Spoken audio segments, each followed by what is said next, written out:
കണ്ടോ ഞാൻ ലംബാർഡിൻ്റെ മോൻ മൗണ്ടിനെ, ചെൽസിയിലെ മൗണ്ടിനെ. Hi guys, welcome to another Man United review. അങ്ങനെ മാഞ്ചസ്റ്റർ യുണൈറ്റഡ് യൂറോപ്പ ലീഗിൻ്റെ ഫൈനലിൽ പോയിരിക്കുകയായിരുന്നു. നമ്മൾ ഫസ്റ്റ് ലെഗ് കഴിയുമ്പോൾ പറഞ്ഞാണ് വലിയ മിസ്റ്റേക്സ് ഒന്നും വരുത്താതിരുന്നു കഴിഞ്ഞാൽ ഈവൻ 2 ഗോളിന് തോറ്റാൽ പോലും നമ്മൾ കയറും എന്നുള്ളത്. അത് അന്വർത്ഥമാക്കുന്ന രീതിയിലായിരുന്നു ഫസ്റ്റ് ഹാഫിലെ പരിപാടികൾ എന്ന് തന്നെ പറയാം. ഫസ്റ്റ് ഹാഫ് എന്ന് പറഞ്ഞാൽ ലാക്ക് ഓഫ് പാഷൻ നന്നായിട്ട് കാണുന്നുണ്ട്. എനിക്ക് ദേഷ്യം വന്നായിരുന്നു. ആഫ്റ്റർ ദാറ്റ് ഫസ്റ്റ് ഗോൾ സത്യം പറഞ്ഞു കഴിഞ്ഞാൽ ഒരു ട്രോമ ഉള്ളിൽ കിടക്കുന്നത് കൊണ്ട് നല്ല രീതിയിൽ അത് പോകുമെന്ന് വിചാരിച്ചത്, കൈവിട്ട് പോയി കളി എന്നുള്ള രീതിയിൽ തന്നെ ഞാൻ വിചാരിച്ചത്. ഫസ്റ്റ് ഹാഫ് കഴിഞ്ഞപ്പം ഫുള്ളി നെഗറ്റീവ് വൈബ്സ് ഒക്കെ ആയിരുന്നു. പിന്നെ സെക്കൻഡ് ഹാഫ് തുടങ്ങി. സെക്കൻഡ് ഹാഫിലും ലൈക്ക് സീരീസ് ഓഫ് ക്രോസസ് ഇങ്ങനെ വന്നുകൊണ്ടിരിക്കുകയായിരുന്നു. അപ്പം ലൈക്ക് ഞാനിത് ഫുള്ളി എൻ്റെ ഫാൻ പെർസ്പെക്റ്റീവിൽ പറയുന്നത്. അപ്പം ഞാൻ ആലോചിച്ചെന്ന് വെച്ച് കഴിഞ്ഞാൽ ഓക്കെ 60 മിനിറ്റ്സിലും ലൈക്ക് ഫുൾ ടൈം അവർ ക്രോസ് ചെയ്തുകൊണ്ടേ ഇരിക്കുകയാണ്. 100% ക്രോസസ് മാത്രം വന്നുകൊണ്ടിരിക്കുന്നു. ഭയങ്കര ഡേഞ്ചറസ് ആയിട്ടുള്ള ബോൾസാണ് ഉള്ളിലോട്ട് ഇടുന്നത്. പക്ഷേ അവർക്ക് ഉന്നമില്ല. അവർക്കധികം ലൈക്ക് ഒരു കാര്യം ഞാൻ പറയാം, അവരുടെ ഈ സീസണിലെ എന്താ പറയുക ഫസ്റ്റ് 11 3 ഫോർവേഡ്സ് നമുക്കെതിരെ ഇല്ല. സാൻചെറ്റ് എന്ന് പറഞ്ഞൊരു പ്ലെയറുണ്ട്, സാൻസെറ്റ് ആണെന്ന് തോന്നുന്നു. ബട്ട് സ്റ്റിൽ പുള്ളിയായിരുന്നു സ്ട്രൈക്കർ, പുള്ളിയാണ് അവരുടെ ടോപ്പ് സ്കോറർ എന്ന് തോന്നുന്നു. പിന്നെ വില്യംസ് ബ്രദേഴ്സ്, നിക്കോ വില്യംസും ഇനാക്കി വില്യംസും ഇല്ലായിരുന്നു. അപ്പം നമുക്ക് ആ ഒരു രീതിയിൽ കുറച്ച് നമ്മൾ ഫോർച്ചുനേറ്റ് ആണ്. കാര്യം അവർക്ക് ഉന്നമില്ലായിരുന്നു. പിന്നെ അവർ ഒരുപാട് ഡേഞ്ചറസ് ബോൾസ് ഇങ്ങനെ ഇട്ടുകൊണ്ടിരിക്കുകയായിരുന്നു. അപ്പം ഞാൻ വിചാരിച്ചു ഓക്കെ ഇത് ഇവന്മാർ ബോട്ടില്ല. കാര്യം എന്ന് വെച്ചാൽ there was no passion in the team. ആരും എടുത്തു പറയാൻ വേണ്ടി ഇപ്പം പേരെടുത്ത് 1-2 പേര് പറഞ്ഞു കഴിഞ്ഞാൽ ഓക്കെ, കെസമീറോ ഉണ്ടായിരുന്നു, യോറോ വാസ് നോട്ട് ബാഡ്. പക്ഷേ എന്താ പറയുക, മക്കർ ലൈക്ക് ബാക്ക് ലൈനിനെ പറ്റി ഞാൻ ആദ്യം പറഞ്ഞില്ല. പക്ഷേ മിഡിൽ ഒരുപാട് ബോൾ പോകുന്നു. മിഡൊക്കെ അവർ ചുമ്മാ റൂൾ ചെയ്യായിരുന്നു. അങ്ങനെ കളി പോയിക്കൊണ്ടിരിക്കുന്ന സമയത്താണ് ഹമോറിമിൻ്റെ സബ്സ്റ്റിറ്റ്യൂഷനുകൾ വരുന്നത്. അവിടെയാണ് നമ്മുടെ കളി മാറിയത്. മൗണ്ട് വരുന്നു, ലൂക്ക് ഷോ വരുന്നു, അതുപോലെ തന്നെ നമ്മുടെ അമാഡ് ഡിയാലോ വരുന്നു. കളി മാറിയെന്ന് വെച്ച് കഴിഞ്ഞാൽ തകിടം പറഞ്ഞെന്ന് പറയുന്ന പോലെ 60 മിനിറ്റ് വരെ നമ്മൾ ഷിറ്റായിരുന്നെങ്കിൽ ബാക്കി 30 മിനിറ്റ് നമ്മൾ ഹെവി ആയിരുന്നു. ഒന്നും പറയാനില്ല, ഭയങ്കര സന്തോഷമായിരുന്നു ലാസ്റ്റ് 30 മിനിറ്റ്സ് കാണാൻ വേണ്ടി. Amad what A player. അവൻ വന്നു കഴിഞ്ഞപ്പോഴത്തേക്കുള്ള അതായത് ഫുൾ ബാക്സിനെ ടേക്ക് ഓൺ ചെയ്യുന്നു, സുഖമായിട്ട് നല്ല ഫ്ലെയറിലും നല്ല പേസിലും കളിക്കുന്നു. മാത്രമല്ല ഷോ വന്നപ്പോഴത്തേക്കും മസുറായി ഓൾറെഡി ഓൺ യെല്ലോ ആയതുകൊണ്ട് ഷോ ഇപ്പുറത്ത് വന്നു. ഷോ ലെഫ്റ്റ് വിങ് ബാക്ക് കളിച്ചപ്പോഴത്തേക്ക് ഡോർഗുവിനെ റൈറ്റ് വിങ് ബാക്ക് ഇട്ടു. ഒരു രക്ഷയില്ലാത്ത ലിങ്കപ്പും, അതായത് പേസും, 2 പേർക്കും പേസും ഉണ്ട്. അവന്മാർ വെള്ളം കുടിക്കുന്നുണ്ടായിരുന്നു ആ വിങ്ങിൽ. പക്ഷേ ഡോർഗുവിൻ്റെ കാര്യം പറഞ്ഞു കഴിഞ്ഞാൽ മെയിൻലി പറയാനുള്ളതെന്ന് വെച്ച് കഴിഞ്ഞാൽ ഡോർഗുവിൻ്റെ പേസൊന്നും ഒരു രക്ഷയില്ല. മാത്രമല്ല ടീംസിന് ഡോർഗുവിനെ മാർക്ക് ചെയ്യണം അങ്ങനെയൊന്നും ഉണ്ടെന്ന് എനിക്ക് തോന്നുന്നില്ല. കാര്യം ഡോർഗു ചിലപ്പോൾ എനിക്ക് തോന്നുന്നു അവരുടെ റഡാറിൽ അത്ര ഇല്ലാത്ത പ്ലെയറാണെന്ന് തോന്നുന്നു. ബട്ട് എത്ര പ്രാവശ്യമാണെന്നാലും ഡോർഗുവിന് നമ്മൾ എന്താ പറയുക ഡിഫെൻസീവ് ലൈൻ കട്ടിങ് പാസസ് കൊടുത്തതെന്നറിയില്ല. ഡോർഗുവിൻ്റെ പേസ് വെച്ച് ഡോർഗു എടുക്കും. പക്ഷേ ഡോർഗുവിൻ്റെ പ്രശ്നം എവിടെയാണെന്ന് വെച്ച് കഴിഞ്ഞാൽ ഡോർഗുവിൻ്റെ പ്രശ്നം ക്രോസസിലും ഫിനിഷിങ്ങിലൊക്കെയാണ്. അവിടെയാണ് ഡോർഗു കുറച്ചുകൂടെ ഇമ്പ്രൂവ് ആവേണ്ടത്. He's still young. പക്ഷേ ഞാൻ പറഞ്ഞതാണ് ഡോർഗുവിൻ്റെ പ്രശ്നം ഇതാണ്. ഇപ്പോൾ ഇന്നലെ ഒരുപാട് ഇപ്പം എടുത്തെടുത്ത് പറയാമെന്ന് വെച്ച് കഴിഞ്ഞാൽ Garnacho, bro you are not Ronaldo, you are a Ronaldo fan. അത് ആരെങ്കിലും അവനോടൊന്ന് പറഞ്ഞു കൊടുക്കുക. കാര്യം ലൈക്ക് അവൻ എന്തൊക്കെ അവനെപ്പറ്റി ആലോചിച്ച് കൂട്ടിയിരിക്കുകയാണ്. ഇന്നലെ വല്ലതും തോറ്റിരുന്നെങ്കിൽ ഗർണാച്ചോനെ എല്ലാവരും എടുത്തിട്ട് ഇടിച്ചേനെ. കാര്യം ആ രീതിയിലുള്ള മിസ്സസ്സാണ് അവൻ നടത്തിയത്. ഒന്ന് ഓക്കെ ഫസ്റ്റ് ടച്ച് മോശമായത്, ഓക്കെ ഗോൾ കീപ്പർ വന്ന് ഗ്രാബ് ചെയ്തു. മറ്റത് ഒരു ബേസിക് ചിപ്പാണ്. അത് എന്തായാലും ട്രെയിനിങ് ഗ്രൗണ്ടിൽ ആ പാറ്റേൺ ഓഫ് പ്ലേ ഒക്കെ ചെയ്ത് കാണും. ഒബ്വിയസ്ലി അവൻ അതൊക്കെ സ്കോർ ചെയ്തിട്ടുണ്ടാവും, എനിക്കറിയില്ല. ബട്ട് ഒരു ലോ കോൺഫിഡൻസ് ഞാൻ കണ്ടു. ഈ ഗർണാച്ചോൻ്റെ കാര്യം പറഞ്ഞു കഴിഞ്ഞാൽ ഗർണാച്ചോ എന്ന് പറയുന്നത് നമ്മുടെ ബാക്കിയുള്ള സ്ക്വാഡ് ഫിറ്റ് ആവാത്തത് കൊണ്ട് ഡെവലപ്മെൻറ്റ് ഫുള്ള് കംപ്ലീറ്റ് ആവാൻ പറ്റാതെ പോകുന്ന പ്ലെയറാണ്. അതായത് അവനെ എല്ലാ കളിയിലും 90 മിനിറ്റ്സ് കളിപ്പിച്ചുകൊണ്ടിരുന്ന ഒരിക്കലും ഒരു അക്കാഡമി പ്ലെയർ ഡെവലപ്പ് ആവില്ല. മാത്രമല്ല അത് അല്ലെങ്കിൽ വല്ല ലമീൻ യമാൽ ലെവൽസ് ആയിരിക്കണം. പക്ഷേ he's clearly not to his levels. വരാം, പൊട്ടൻഷ്യലൊക്കെ ഉണ്ട്. പക്ഷേ ഗർണാച്ചോ ഒരു ഹാഫ് കുക്ക്ഡ് പ്ലെയറാണ്. അവനെ ഇനിയും നല്ലപോലെ ഡെവലപ്പ് ചെയ്യാനുണ്ട്.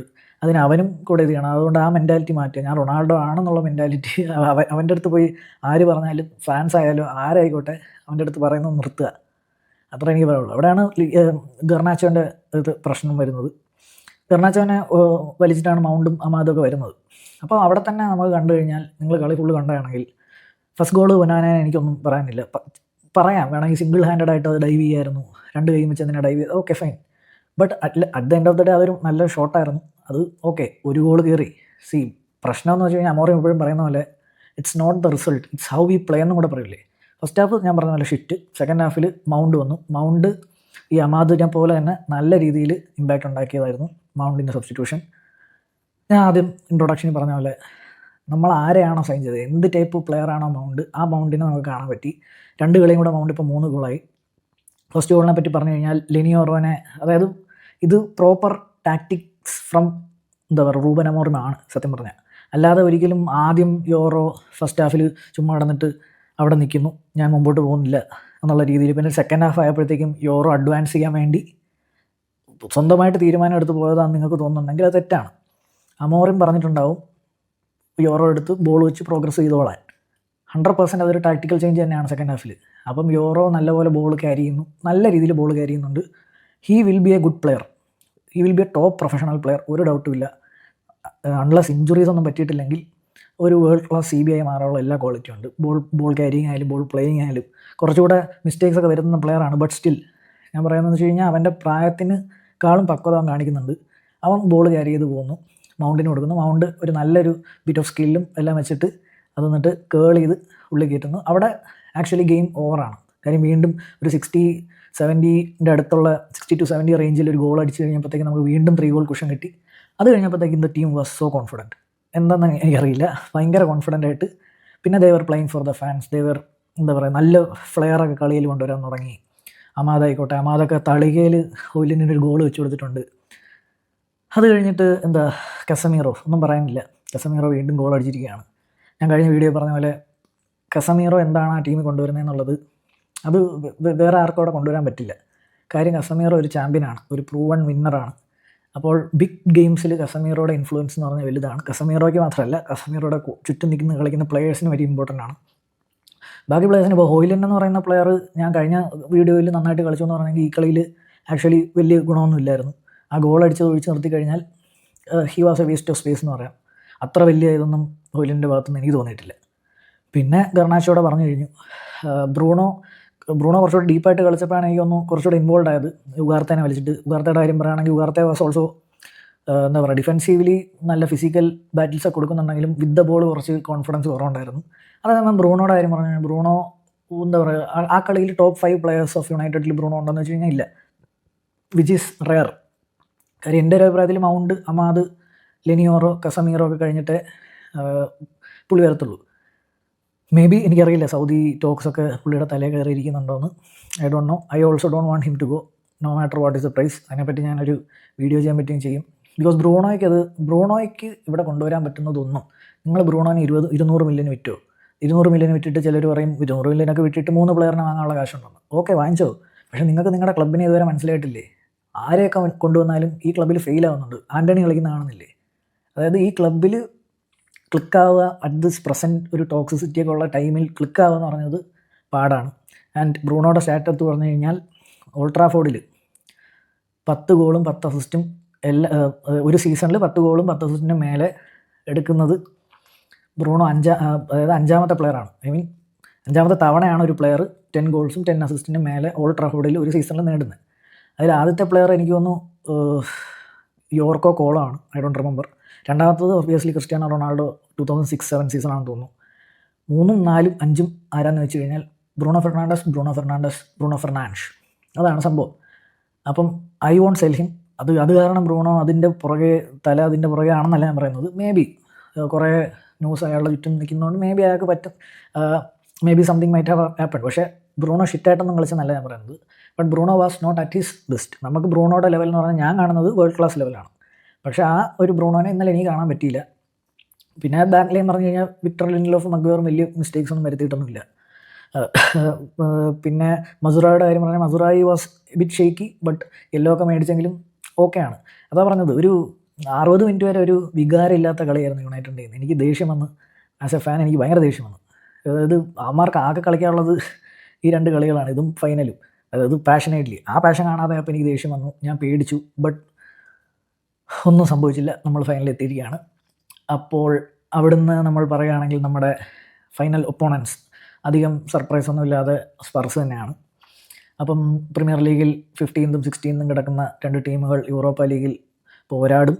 അതെന്ന് പറഞ്ഞു കഴിഞ്ഞാൽ ചില പഴയ റൈവൽ മാനേജേഴ്സിനൊന്നും പിടിച്ചിട്ടില്ല. എന്താ പറയുക, ആഴ്സൺ വെങ്കറിനൊക്കെ ഭയങ്കര പ്രശ്നം തോന്നിയ ഒരു കേസാണ്. പെട്ടെന്ന് പുള്ളിക്ക് തോന്നി അത് അൺഫെയർ ആണ്. പിന്നെ തന്നെ യൂറോപ്പ ലീഗ് ജയിച്ചു കഴിഞ്ഞാൽ എന്താ പറയുക ചാമ്പ്യൻസ് ലീഗിലോട്ട് ക്വാളിഫിക്കേഷൻ കൊടുക്കുന്ന അൺഫെയർ ആണ്. വേണമെങ്കിൽ നിങ്ങൾ യൂറോപ്പ ലീഗിൽ തന്നെ വീണ്ടും ക്വാളിഫിക്കേഷൻ കൊടുത്തു. അതിൻ്റെ പിന്നെ ഈ കപ്പിൻ്റെ എക്സിസ്റ്റൻസ് എന്താ? ഈ കപ്പ് ജയിക്കാൻ പിന്നെ ആർക്കാ ഇത്ര എന്താ പറയുക ഒരു ഇൻറ്റൻസിറ്റി കളിക്കാൻ പറ്റുക? ആ ഒരു പാഷനിൽ ഈ കപ്പ് ജയിക്കാൻ തോന്നണമെങ്കിൽ തന്നെ അത് ഒരു എന്താ പറയുക ഒരു അപ്ഗ്രേഡ് കൊടുക്കണമെങ്കിലല്ലേ, അല്ലെങ്കിൽ പിന്നെ ആ ലീഗ് കളിച്ച ബാക്കിയുള്ള ടീംസും ഇവരും തമ്മിൽ എന്താ വ്യത്യാസം, ജയിക്കുന്നവർ തമ്മിൽ എന്തെങ്കിലും ഒരു ബോണസ് വേണ്ടേ, റിവാർഡ് വേണ്ടേ.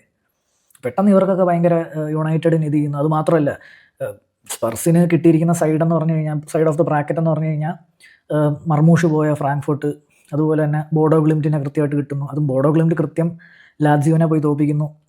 ലാറ്റ്സിയോ ആയിരുന്നു യൂറോപ്പ ലീഗിൻ്റെ ടേബിൾ ഫസ്റ്റ് എന്ന് ഓർത്തോണം. മാത്രമല്ല ഈ ബോഡോ ഗ്ലിംറ്റിൻ്റെ എവേയിൽ ചെന്നാണ് ഇവരെല്ലാം തോക്കുന്നത്. അതിൽ വേറൊരു സംഗതി എന്ന് വെച്ച് കഴിഞ്ഞാൽ ബോഡോ ഗ്ലിംറ്റിൻ്റെ, അതായത് നോർവേയൻ ടീമാണ്. അപ്പം ബോഡോ ഗ്ലിംറ്റിൻ്റെ എവേ ഗെയിംസ് എന്ന് പറഞ്ഞു കഴിഞ്ഞാൽ, അതായത് ബോഡോ ഗ്ലിംറ്റിൻ്റെ ഹോം ഗെയിംസ് എന്ന് വെച്ച് കഴിഞ്ഞാൽ അവരുടെ നോർവേയിൽ ഈ ലാറ്റ്സിയോ ആയാലും ശരി, അതിന് മുന്നേ ഒളിമ്പിയാക്കോസ് ആണെന്ന് തോന്നുന്നു, ആര് കളിച്ചതാണെങ്കിലും ശരി, അതൊക്കെ എന്താ പറയുക എക്സ്ട്രീം വെതർ കണ്ടീഷൻസിലാണ്. അതായത് ഭയങ്കര സ്നോയും മറ്റേ സ്നോയി വെതറിലാണ് കളിച്ചത്. നല്ല രീതിയിൽ സ്നോ ചെയ്യുന്നുണ്ടായിരുന്നു. അപ്പോൾ അതൊക്കെ പ്ലെയർ പെർഫോമൻസിനെ ബാധിച്ചേക്കാം എവേ ടീമിന്. പക്ഷേ സ്പർസിൻ്റെ സമയമായപ്പോഴത്തേക്കും കൃത്യം സ്പ്രിംഗ് ആയി, അവിടെ പ്രശ്നങ്ങളൊന്നുമില്ല, അവരവിടെയും രക്ഷപ്പെട്ടു പോയി. ഞാൻ ഉദ്ദേശിക്കുന്ന സ്പർസ് ഡിസർവ് ചെയ്യുന്നില്ല എന്നല്ല പറഞ്ഞു, പക്ഷേ സ്പർസിൻ്റെ ബ്രാക്കറ്റ് വാസ് റിലേറ്റീവ്ലി ഈസി. ഇപ്പം നമ്മുടെ ബ്രാക്കറ്റ് പറഞ്ഞു കഴിഞ്ഞാൽ നമ്മൾ ആരെയൊക്കെ തോപ്പിച്ച് വരുന്നത്, ഇപ്പം നമ്മുടെ ബ്രാക്കറ്റിൽ തന്നെയുള്ള വേറെ ടീമുകൾ ഫെനർബാഷയൊക്കെ ഉണ്ടായിരുന്നെങ്കിലും നമ്മൾ തോപ്പിച്ച് വരുന്നത് റയൽ സോസിഡാഡിനെ തോപ്പിക്കുന്നുണ്ട്, പിന്നെ ലിയോൺ തോപ്പിക്കുന്നുണ്ട്, അത്ലറ്റിക് ബിൽബാവോ തോപ്പിക്കുന്നുണ്ട്. ഈ 3 കളികളിലും പല മീഡിയാസും എഴുതി വിട്ടിരിക്കുന്നത് നമ്മൾ ജയിക്കില്ല, നമ്മൾ ഷിറ്റാണ്. ഞാൻ നേരത്തെ പറഞ്ഞാൽ ഷിറ്റാണെന്ന് പറഞ്ഞുകൊണ്ടിരിക്കുക.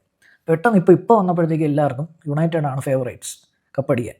നിങ്ങളുടെ ഒരു ഔദാര്യം നമുക്ക് വേണ്ട, നമ്മൾ അണ്ടർ ഡോഗ്സ് തന്നെ ആയിട്ടിരുന്ന് പൊക്കോളാം. ടോട്ടനാമിനെ ഫേവറേറ്റ്സ് ആയിരിക്കുമോ? അയാൾ സെക്കൻഡ് സീസണിൽ എപ്പോഴും കപ്പടിക്കുമെന്ന് പറയുന്നില്ലേ, ആക്കിക്കോ.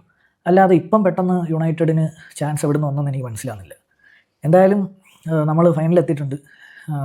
ടോട്ടനാം എന്ന് പറഞ്ഞാൽ ഒട്ടും ടോട്ടനാം അലർജിക്കാണ് ട്രോഫീസിനോട്, സിൽവർ വെയറിനോടൊന്നും പറഞ്ഞ് നമുക്ക് ഒരു ബാനറും കൊടുക്കാൻ പറ്റില്ല. കാര്യം നമ്മൾ ഇത്തവണ ടോട്ടനാമിൻ്റെ കൂടെ ജയിച്ചിട്ടില്ല. 3 കളി കളിച്ചു, 2 കളി ലീഗിലും 1 കളി കറബാവോ കപ്പിലും. നമ്മൾ കറബാവോ കപ്പിൽ പുറത്തായത് ടോട്ടനാമിനോട് തോറ്റിട്ടാണ്. സോ നമ്മളൊരിക്കലും എന്താ പറയുക സ്പർസാണ് ഫൈനലിൽ എന്ന് പറഞ്ഞാൽ ചിരിക്കരുത്. അവർ ഭയങ്കര ഇമ്പോർട്ടൻ്റ് ആയിട്ട് കാണേണ്ട ഫിക്ചറാണ്. ഒന്നും പറയാൻ പറ്റില്ല, ഫൈനലാണ്, നമ്മുടെ ടീമുമാണ്. ആ ദിവസം എന്തൊക്കെ കാണിക്കും ഒന്നും അറിയില്ല. സോ പക്ഷേ ഒരു ഗുഡ് ന്യൂസ് ഈസ് ദാറ്റ് നമ്മൾ ഫൈനലിലെത്തി. ഒരു കളിയും കൂടെ. ഇനി പ്രീമിയർ ലീഗ് കളികളൊക്കെ വഴിപാടായിരിക്കും, ജസ്റ്റ് പ്രീ സീസൺ പോലത്തെ കളികളായിരിക്കും. അപ്പോൾ ആരും അതിൽ വലിയ ഇതൊന്നും എക്സ്പെക്റ്റ് ചെയ്യരുത്. ഞാൻ നേരത്തെ പറഞ്ഞ പോലെ മീഡിയാസ് പലതും എഴുതും, അവർ സ്റ്റൺ ചെയ്തു, ഇവർ സ്റ്റൺ ചെയ്തു, ഒന്നും നിങ്ങൾ മൈൻഡ് ചെയ്യേണ്ട. എൻഗേജ്മെൻറ്റ്സ് കൊടുക്കാതിരിക്കും അങ്ങനത്തെ ന്യൂസൊക്കെ. They just want United to lose. Most of this globe want United to lose. പക്ഷേ നമ്മുടെ ഒറിജിനൽ മാൻ യുണൈറ്റഡ് ആയി തന്നെ കളിച്ചാൽ ജയിക്കാവുന്ന ഫിക്ചറാണ്. So that's my thoughts. നിങ്ങളുടെ തോട്ട്സ് താഴെ കമൻറ്റ് ബോക്സിൽ ഇടുക. അപ്പം വേറൊരു വീഡിയോ ആയിട്ട് നമുക്ക് വീണ്ടും കാണാം. അതുവരെ ബൈ.